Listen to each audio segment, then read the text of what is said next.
खण खोपा आहे तरी काय हे खण खोपा, एकदाचा व्हिडिओ बनवून तरी टाक त्याच्यावरती. सगळ्यांचे DM येत होते. म्हटलं चला आज तुम्हाला दाखवते खण खोपा काय आहे.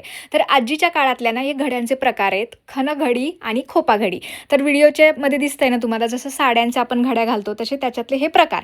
तर इथे ना एक साडीचा प्रकार आहे ज्यामध्ये आपल्याला खोपा तयार होतो, ज्यामध्ये आपण ब्लाऊज ठेवू शकतो. त्या साडीचं नाव आहे, त्या घडीचं नाव आहे खोपा घडी. तर इथे बघू शकता अशी घडी घालून घ्यायची आहे. शेवटचा जो पदर राहतो ना तो एका पदरामध्ये बाकीच्या जी घडी आहे ती ठेवायची, म्हणजे एक कप्पा तयार होतो छान. साडीची घडी उलगडत नाही, अगदी कपाटातून पडली तरी, आणि ब्लाऊजही त्याच्यामध्ये अगदी सुरक्षित राहतो आणि आपलं ब्लाऊज आणि साडी एकत्र सापडते. तर याला म्हणायचं खोपा घडी. आता दुसरी आहे ती आहे खण घडी, जी आपल्या खणाप्रमाणे आपण त्याची घडी घालायची, त्रिकोण त्रिकोण त्रिकोण असं शेवटपर्यंत. आणि शेवटचा जो लेअर राहते ना, शेवटची घडी राहते ना, ती आतमध्ये खोचायची. खणाचा ब्लाऊज तुम्ही बघितला असेल या पद्धतीने येतो.